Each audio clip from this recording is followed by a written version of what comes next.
আসসালামু আলাইকুম প্রিয় বন্ধুরা, আজকে একটি ঘটনা নিয়ে হাজির হলাম। তো ঘটনাটি অনেক ছোট কিন্তু সত্যি একটি ভয়ের ঘটনা। ঘটনাটি ঘটেছিল কুষ্টিয়া গ্রামে এবং ঘটনাটি আমাকে পাঠিয়েছে শান্ত। তো শান্ত যেভাবে পাঠিয়েছে সেভাবে বলার ট্রাই করতেছি, আসলে বেশি কথা না বলি, কারণ ঘটনা যখন শুনতে চায় মানুষ তখন ঘটনাই শুনতে চায়, কথা শুনতে চায় না। তো ঘটনাটি যেভাবে পেয়েছি আমি সেভাবে শুরু করছি।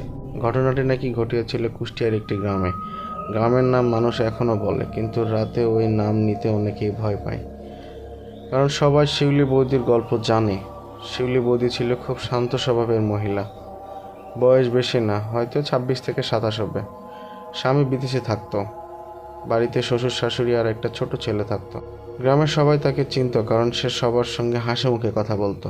এক বর্ষার রাতে হঠাৎ খবর ছড়ায় শিউলি বৌদি নাকি গলায় ফাঁস দিয়ে মারা গেছে।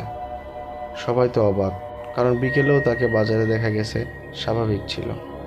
পুলিশ আসে, লাশ নামানো হয়। গ্রামের মানুষ তখন থেকেই নানান রকম কথা বলতে শুরু করে। কেউ বলল সংসারে ঝামেলা, কেউ বলল কারোর সঙ্গে সম্পর্ক ছিল। কিন্তু আসল ভয় শুরু হয় মৃত্যুর কয়েক সপ্তাহ পর থেকে। রাতের বেলা গ্রামের কয়েকজন মানুষ দাবি করে তারা বাঁশঝাড়ের পাশে সাদা কাপড় পরা এক মহিলাকে দাঁড়িয়ে থাকতে দেখেছে। প্রথমে সবাই ভেবেছিল চোখের ভুল, কিন্তু ঘটনাটি বাড়তে থাকে। এক রাতে পাশের বাড়ির রফিক চাচা মাছ ধরে ফিরছিল, তখন প্রায় রাত 1টার কাছাকাছি। রাস্তার পাশে একটা মহিলা দাঁড়িয়ে ছিল, মাথায় ঘোমটা দেওয়া। রফিক চাচা ভেবেছিল গ্রামের কেউ হবে হয়তোবা। তিনি পাশ কাটিয়ে যাওয়ার সময় মহিলা খুব আস্তে আস্তে বলল, চাচা, চাচা। রফিক চাচা মেয়েটির দিকে তাকালো এবং মেয়েটির থেকে শব্দ আসলো, চাচা, আমার ছেলেটাকে একটু দেখে রাখবেন। কণ্ঠটা শুনে রফিক চাচার গলা ঠান্ডা হয়ে গেল, শরীর পুরোই জমে গেল, কারণ ওই মহিলার গলা তিনি চিনতেন। এটি আর কেউ না, এটি শিউলি বৌদির গলা ছিল। তিনি দৌড়ে বাড়িতে চলে আসেন। পরদিন সকাল থেকে জ্বর উঠে যায় শরীরে। তারপর আরও কিছু অদ্ভুত ঘটনা ঘটতে থাকে। মাঝরাতে নাকি শিউলি বৌদির বাড়িতে টিনের চালের উপর হাঁটাহাঁটির শব্দ শোনা যায়। কখনো শিশুর কান্না, কখনো মহিলার হাসি। এভাবেই চলতে থাকে। সবথেকে ভয়ঙ্কর ঘটনাটি ঘটে যায় 1 মাস পরে। শিউলি বৌদির ছোট্ট ছেলেটা হঠাৎ মাঝ রাস্তায় চিৎকার করে কাঁদতে শুরু করে। সবাই দাঁড়িয়ে গিয়ে দেখে সে দরজার দিকে তাকিয়ে কাঁদছে।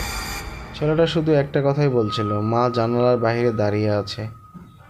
লোকজন বাইরে বের হয়, কিছুই দেখতে পায় না, কিন্তু জানালার নিচে কাদার স্পষ্ট পায়ের ছাপ ছিল, খালি পা। আর সেই পায়ের ছাপগুলো গিয়ে শেষ হয়েছিল বাড়ির পাশে পুরনো কবরস্থানের সামনে। তারপর থেকে নাকি গ্রামের মানুষ রাতে ওই পথ এড়িয়ে চলতো।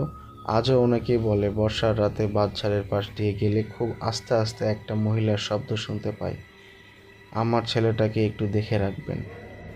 তো ঘটনাটি অনেক ছোট, কিন্তু একেবারে সত্যি ঘটনা। আসলে মায়ের ভালোবাসা মরার পরও হয়তো থেকে যায়, এটি তার প্রমাণ। কিছু কিছু ঘটনা অনেক ভয়ের হয় না, কিন্তু আসলে মানুষের মনকে নাড়িয়ে দেয়। তো এই ছিল ঘটনা। ঘটনাটি পাঠিয়ে দেওয়ার জন্য শান্তকে অনেক ধন্যবাদ। আশা করি সবার ভালো লাগবে। তো সবশেষে যেই কথাগুলো আমি বারবার বলি, আমার চ্যানেলটা একটু সাবস্ক্রাইব করবেন আর প্রতিনিয়ত গল্প পাবেন ইনশাল্লাহ। আর ঘটনাটি লাইক কমেন্ট দিয়ে একটু বন্ধুদের মাঝে ছড়াই দিবেন, যাতে আমার পথ চলাটা একটু সোজা হয়। তো আজকের মতো এইখানেই শেষ করলাম। আশা করি সবাই ভালো থাকবেন ইনশাল্লাহ। আর কালকে ঈদ, অবশ্যই কালকে রাত্রে ঘটনা দেওয়ার চেষ্টা করব। তো অবশ্যই স্পেশাল একটি এপিসোড থাকবে ইনশাল্লাহ। তো আসসালামু আলাইকুম, আল্লাহ হাফেজ।